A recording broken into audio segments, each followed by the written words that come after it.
Okay, so welcome to our course here in Algebraic Topology. This is at the University of New South Wales, and I'm Norman Wildberger. Today's lecture, we're going to introduce the idea of a non-orientable surface.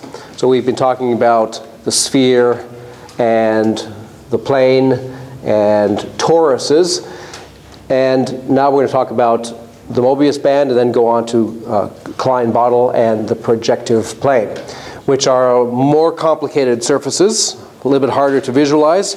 We can't make models of them so easily in three-dimensional space, but they're quite interesting objects. And the projective plane in particular is a very important fundamental concept in mathematics. So the simplest non-orientable surface is the Mobius band, and it was introduced by Mobius, who was a prominent German mathematician of the 19th century. Actually, it was discovered almost simultaneously by another mathematician called Listing. So it probably should be called the Mobius Listing band, but this is the standard terminology. And we've all seen these things. And here's an example of a Mobius band that I made from a strip of paper.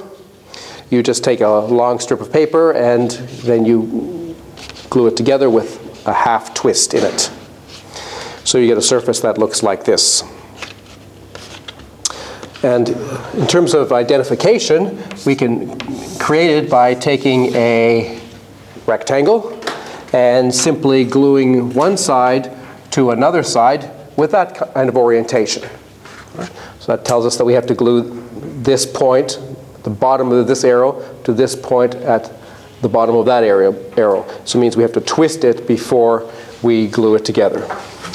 And what it looks like is a surface something like this.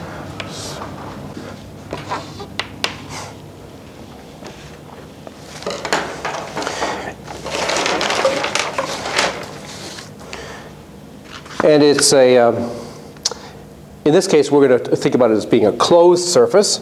So it's closed. It's a closed surface, but it has a boundary.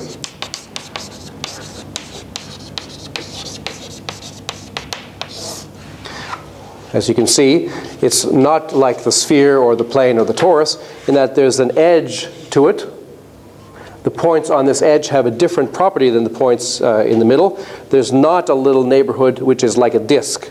So this presence of a boundary means it's not a proper surface exactly in the sense of the other ones we've been talking about, but it's nevertheless an important ingredient in making some of these other non-orientable surfaces. Okay, what's interesting about the boundary is that there's actually only one edge. So there's only one edge.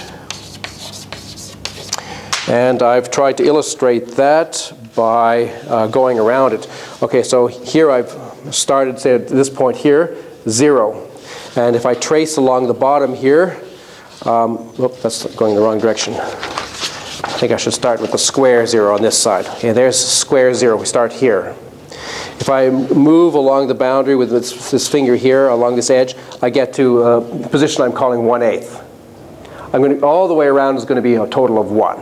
Okay, so this is 1/8 of the way around so far. And then a little bit later, we get to a quarter. And then a little bit later, we get to 3/8. And then a little bit later, we get to 1/2. Okay, it's upside down. There is the opposite of the 0 point that we started with. If I show you the other side, that was the 0 that we started with. So we're now sort of opposite the starting point, and that's why it's got a half there. Okay, we carry on. Now we're at 5/8. It's also upside down. And then at 3/4, right here. And then at 7/8. And then we're back to where we started. And we've gone all the way around the boundary. Every boundary point has been touched.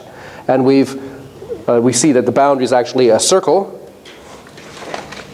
So only one edge making a boundary of a circle.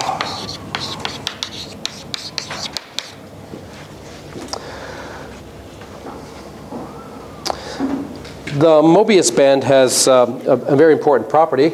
It's non-orientable. This is a notion introduced by Klein. We've seen before. Very prominent and important German mathematician of the late 19th century. Foremost educator of the times. Very influential figure and a very prominent geometer. Good friend of Sophus Lie, a famous Norwegian geometer also. And Klein introduced the idea of non-orientability. This notion of non-orientable. And what it means is that, well, Klein said it in terms of an orientation like clockwise versus anti-clockwise, or clockwise versus counterclockwise. So if we arbitrarily call that, say, a positive orientation, then a surface M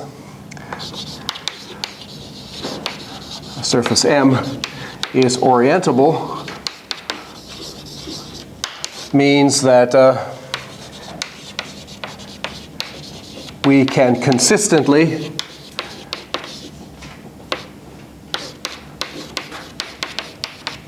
assign such a notion of positive rotation.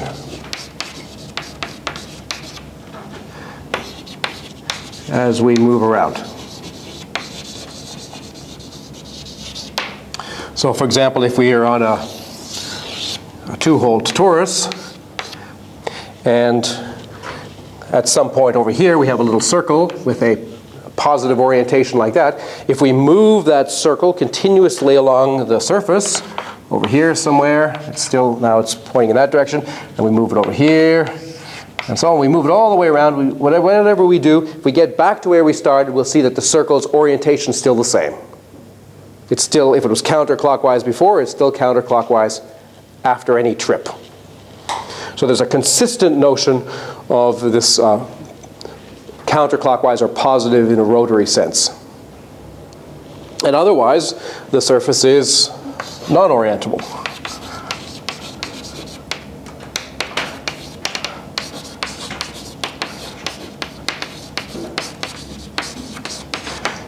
And the first real main example of that was the Mobius band. So the Mobius band is not invertible. And I'll explain why in a second. But before I do that, let me introduce just some other ways of thinking about orientability. Okay. Another way of thinking about orientability, yeah. Oh, it's not invertible. It's not orientable, thank you.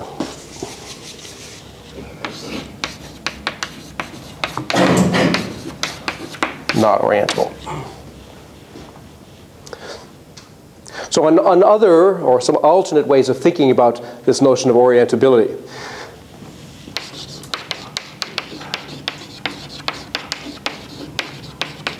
Well, another way is to think about a little coordinate system with x and y.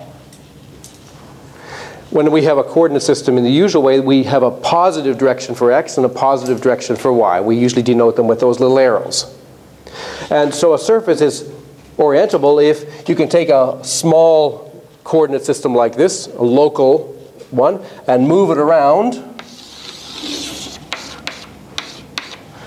and come back to one which has the same shape. Okay? So you move it around and you come back and it still looks the same. But with a Mobius band, what happens is that if you have an x and a y there, then it's possible to move that around. And when you get back, you will have something where the y might be pointing in the same direction, but now the x is pointing in the opposite direction. So in other words, we're going from this to this. That's an aspect of the non-orientability of it.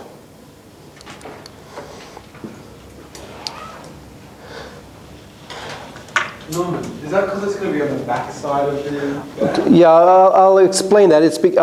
We shouldn't think in terms of front side or back side. Right? What we should think of when we're thinking about a surface is we should think of it as being of transparent plastic. And so that the two, whatever we're drawing actually lives right in the surface, not on top of it. Because when you think of on top of it, you think of either on this side or on this side. But we want to think about it right being in the surface, visible from both sides. And I'll show you an example of that in a second. There's a more colloquial or maybe more human way of thinking about this in terms of our notion of right-handed and left-handed, something that we recognize easily. So again, suppose we have some surface. We don't really care what it is. And here's the surface. And maybe here is a little creature on the surface. Okay, and that creature has this hand up and this hand down.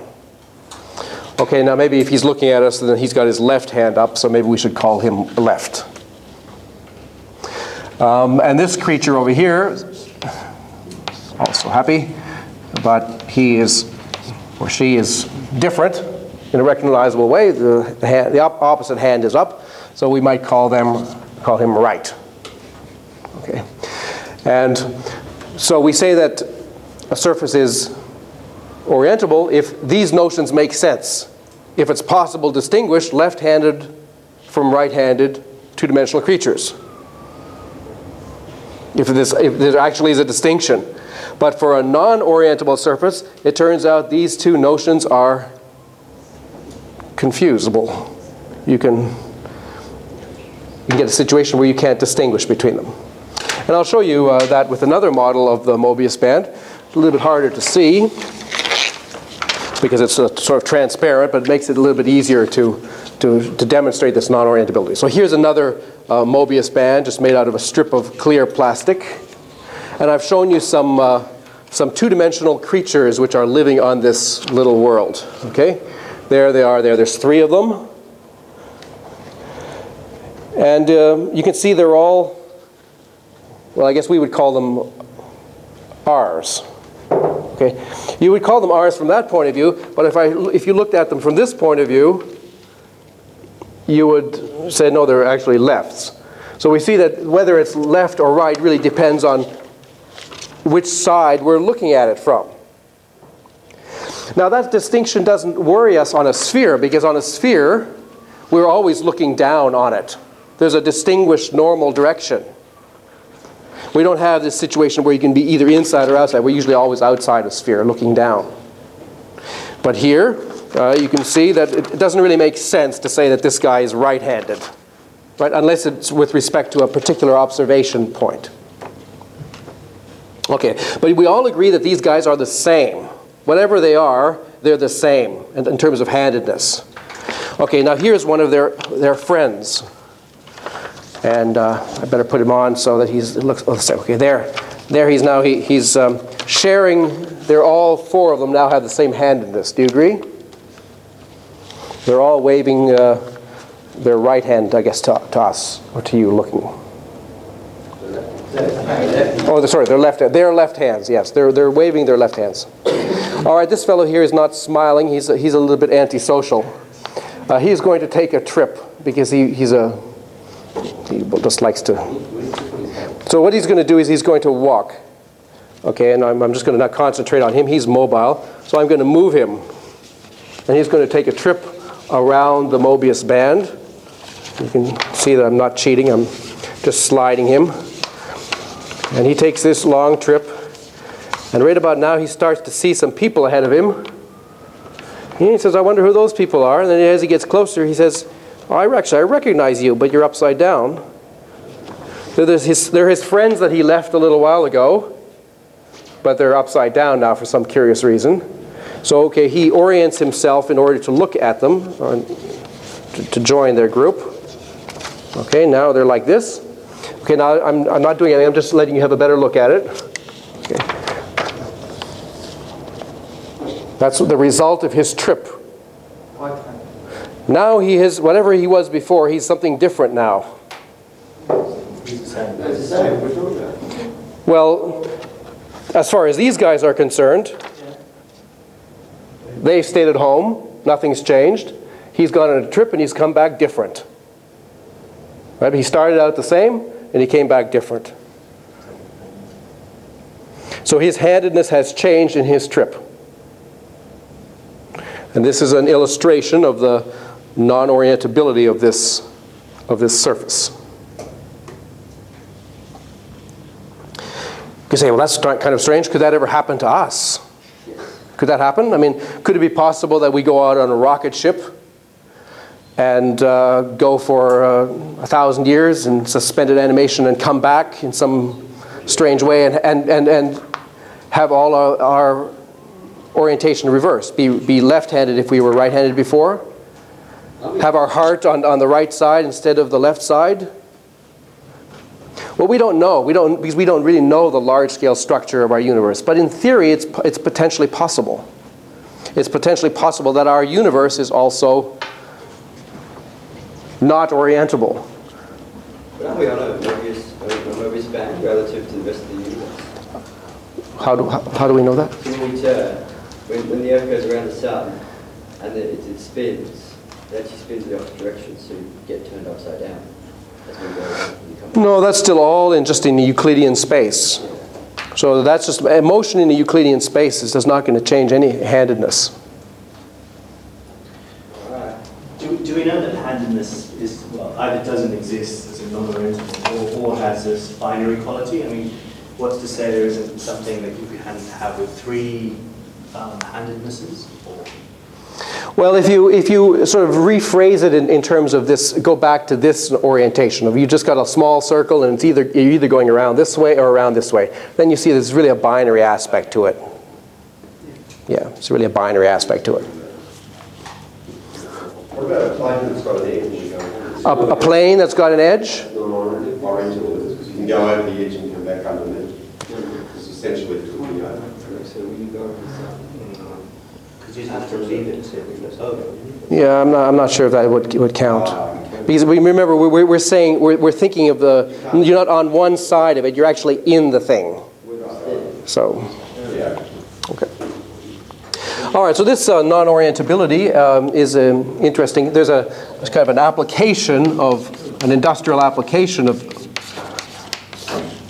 this one-sidedness of the Mobius band.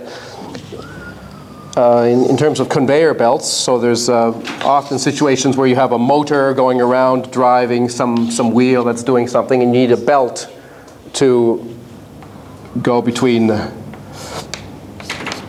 one wheel and the other. And so you have a belt.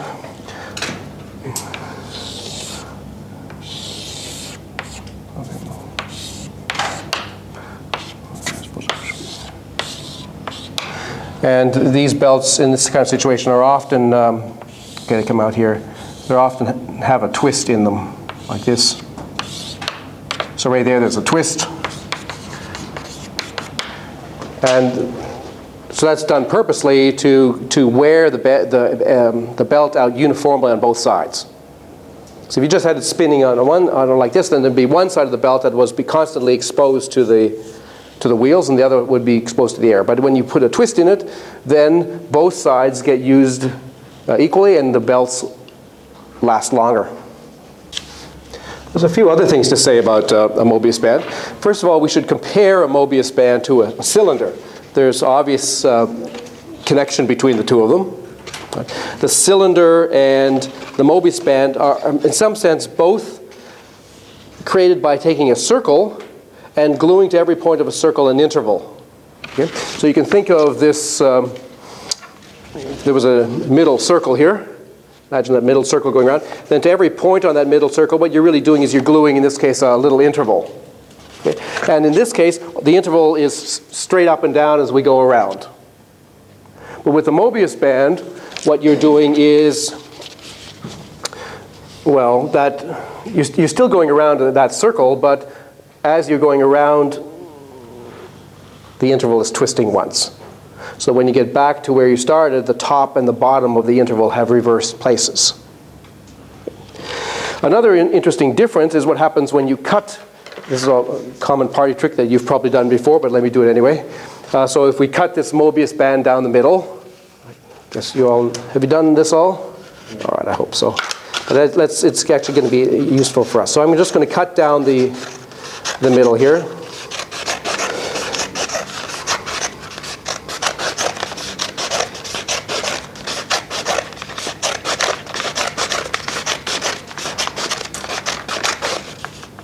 There we go. And what we see is, well, first of all, it's still all connected. That's not a surprise because we said there was only one edge. And this thing now has two edges. One is the edge along which the scissors went, and the other is the outside edge of the Mobius band. Okay? For example, remember I started with 0 and went along to 1/8 earlier. I was going along that edge there. Now that's just one edge. The whole thing is a loop, but it actually is a loop with I think a couple of twists in it. Right. So that's so much fun. Let's do a problem. So problem, I think 10. Cut Mobius band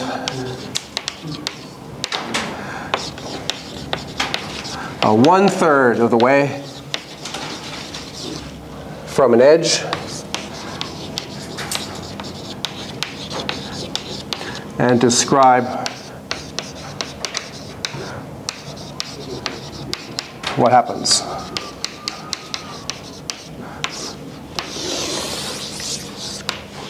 So in other words, I'm asking you to do just what I did, but not start in the middle, but rather start 1/3 of the way along and just cut 1/3 of the way.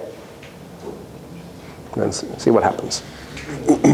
Describe what happens. Okay, an interesting aspect of the Mobius band also is that there are in fact two of them. There are actually two Mobius bands. And perhaps I should have told you that before I cut the first one. But I had created two Mobius bands, okay? And they're actually different in the sense that if you take if you take the strip, then you have a choice before you glue to either to twist this way or twist this way. And if you make two models like that, then you will see that they're actually different. They're like mirror images of each other. So there are two Mobius bands.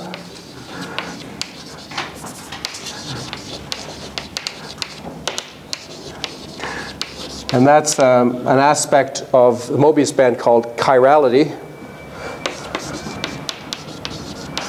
The physicists, particle physicists, are interested in whether things come in just one form or whether they come in a right-handed or left-handed form. So the Mobius band comes in a right-handed version and in a left-handed version, while a torus or a sphere just have one. That's a sort of interesting aspect of it. And is that related to the fact that it's non-orientable? Yes, that's related to that fact. Now, since the boundary of the Mobius band is a circle, a natural question is, can we draw that in such a way that the circle is round? You can sort of see that if I cut the Mobius band, then the boundary is that circle. And if I had squished this into just the edge, then I could actually make that into a nice round circle.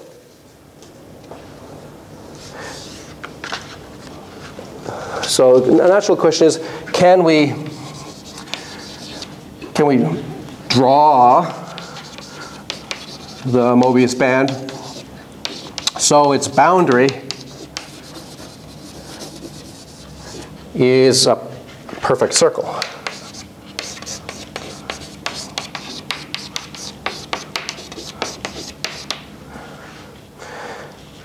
And yes, one can, and it's important pictures, which will tax my artistic ability, I'm afraid, but let's have a go. right, so I'm going to try to show you how to do that. So the answer is yes, but there's some qualifications. Okay. So let's start with a picture of a Mobius band. Maybe I'll do it over here.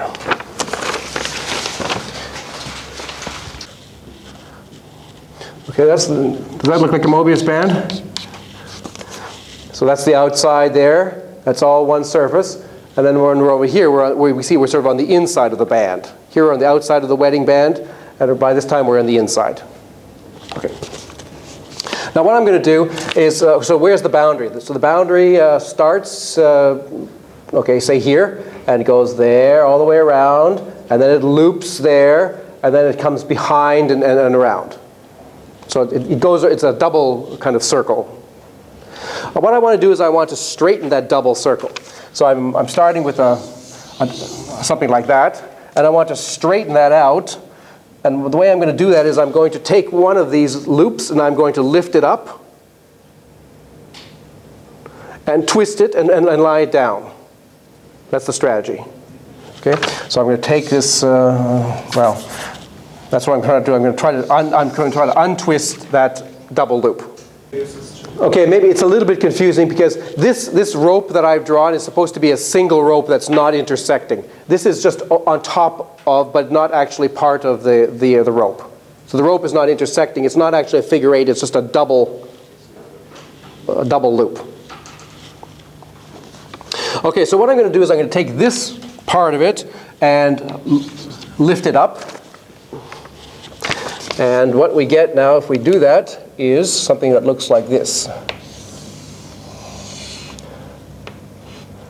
Okay, that was the outside. That was still there, and then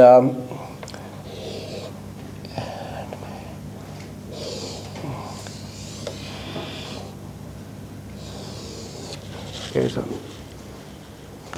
I've lifted this part up. And there's the bottom of it. This is the Mobius band here. And now I'm going to straighten this crossing. I'm going to flip it like this. So I'm going to try to move this part over. And okay. So I'm now going to bring this part over and this part around like that to untwist that crossing. Okay, so what happens then, and then I'm just going to lie it down. So then what happens is that the bottom becomes like this.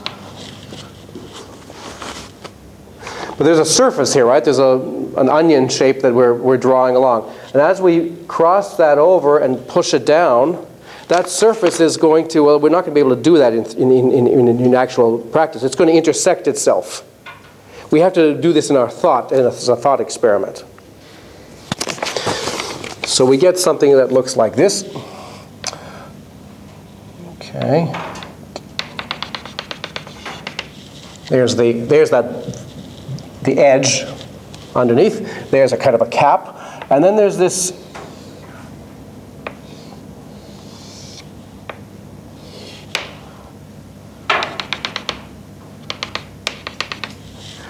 The surface itself sort of folds over and intersects itself in a line somewhere down the middle.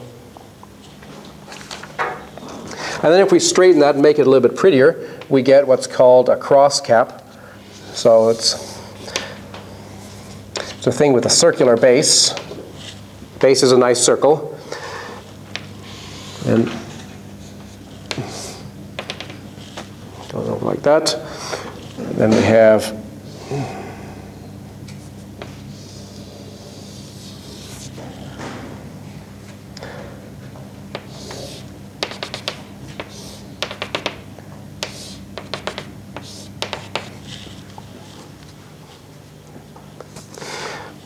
it's like a hat, but you can't actually do it in 3 dimensions. This is an imaginary picture. The surface is intersecting itself. So the part of the surface that's coming out here, the part of the hat that's coming out here, is then going through that middle and going out the back.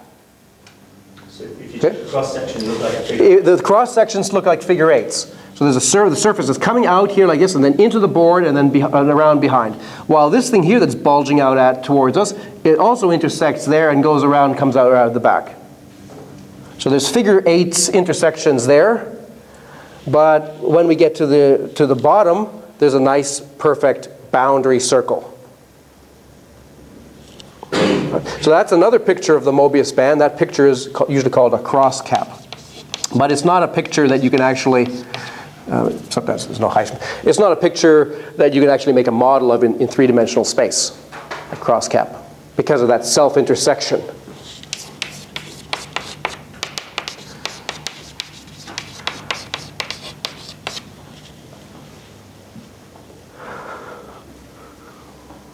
But nevertheless, in 4 dimensions, you can make a model of that.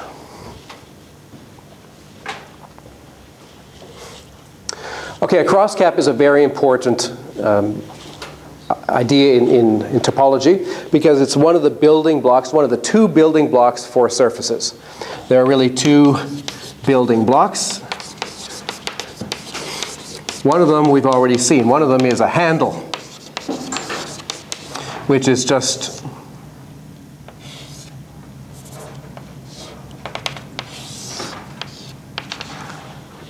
a cylinder with 2 edges, 2 boundary circles that are waiting to be attached. And the other one is the crosscap, which has a circular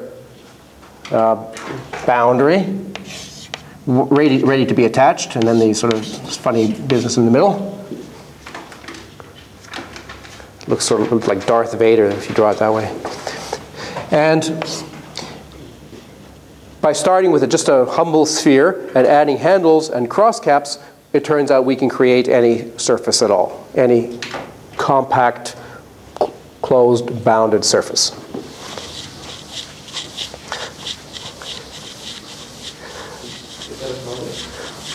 No, we're going to prove that. So that's a main fact in the subject.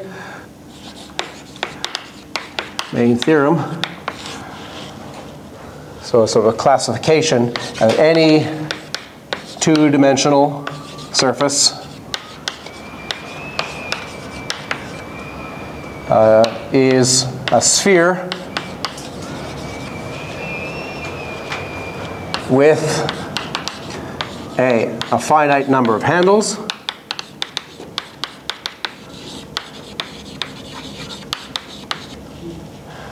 which means it's either a sphere or an n-hole torus.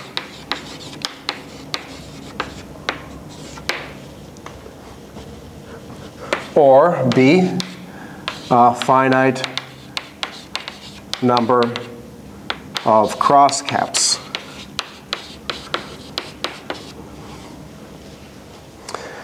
And, well, the main examples here are, the first examples are the projective plane and then a Klein bottle. And there's a list that goes on. And that classification result, there were various aspects of it were proved at the end of the 19th century, but it was probably around 1907 when it was first rigorously established.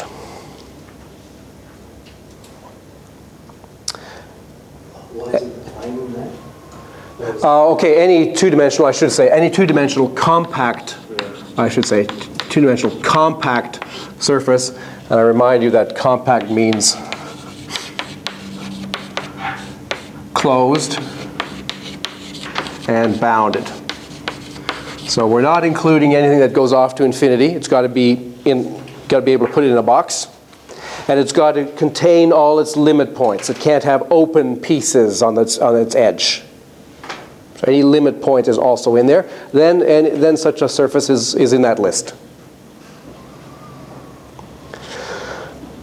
So the basic strategy is you start with a sphere. And you can do either one of two things. Either you can create a lot of handles. There's one handle. There's another handle. You get an n-hole torus. Unless you have 0 handles, in which case you just have a sphere. So one handle is a torus. 2 handles is a 2-hole torus. G handles is a G genus torus. Or what you can do is you can start with the sphere. And you can cut out a little disk. And then you can take one of these Mobius bands, or crosscaps, which has now a nice boundary, because we've oriented so that the boundary is now a nice circle. And that circle is ready to be glued on to that little open circle that we've cut out. So we just glue on a cross cap. So there it is right there. And it's supposed to look like that. So, okay, well.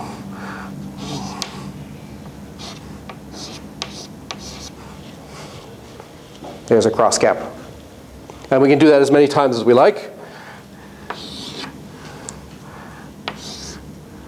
Every time we do it, we change the surface. And we're saying that every compact surface is of that kind. What happens if you get 4 and 5 together? Sorry? What happens if you get 5? Oh, that's a very interesting question. So that's a very interesting question. What happens, can't you combine handles and cross caps? Well, you can, but what you get will still be on that list as it turns out. Okay. So this is a standard thing in algebraic topology courses, and we're going to, not right now, but in a little while, we're going to give a proof of this. We're going to give a kind of a new fancy proof, relatively new, maybe 15 years old or something. We're going to give the zip proof of John Conway.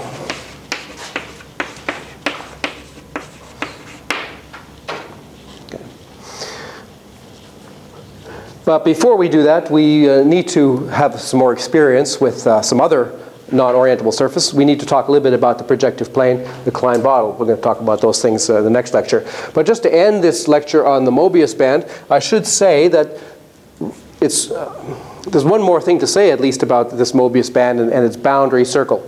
It turns out that there is a model of the Mobius band in 3-dimensional space that you can make so that the Mobius band has a boundary which is a perfect circle. It's not very well known. So there is a model of the Mobius band in 3 dimensions with perfect boundary circle.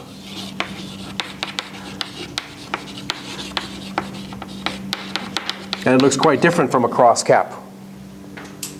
So non-intersecting model. It's not a non-intersecting. You can actually make a model of it and stare at it. And what the idea is, it's called, it has a rather funny name, Sudanese surface, perhaps. It has its origin in the work of a student of Klein, who was actually studying the Klein bottle. But if you massage that, then you get this Sudanese surface. And roughly the idea is that you start with the perfect circle that you want to be the boundary of. Okay? And what we have to do, if we go back to this, is we have to, if we go back to perhaps the model of the Mobius band. Okay? So there's the boundary, this boundary circle. In order to create the Mobius band, we have to attach intervals from one part of the boundary circle to the opposite part of the boundary circle. And we have to be able to do that consistently. That's another way of saying what we have to do. We have to create a surface starting with this circle, and in such a way that we are gluing this point to its opposite point. So let's say A and A prime. Okay? And we're going to have to make an interval. So the first interval that you might draw is actually just that one there. And then we're going to do that for a whole bunch of them.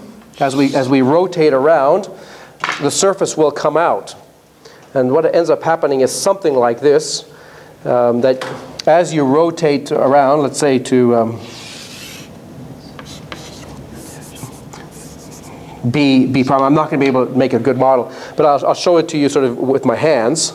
Okay, we start off with this line here, and just imagine this line. This line morphs as I'm rotating around. It morphs to something like a disk, a little circle, let's say, or a curve that's coming out of the plane, but joining this B to this B prime.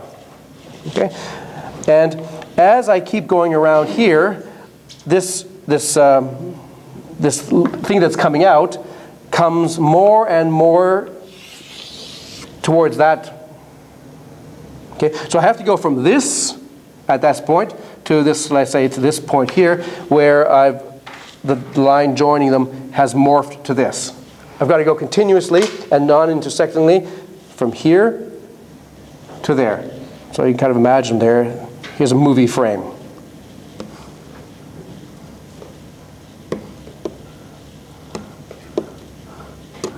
Finally, there. And that's half of it. And the other half is on the other side. As we keep going from here to here, we just mimic what we did to go from this thing on the other side back to this. Okay, it's.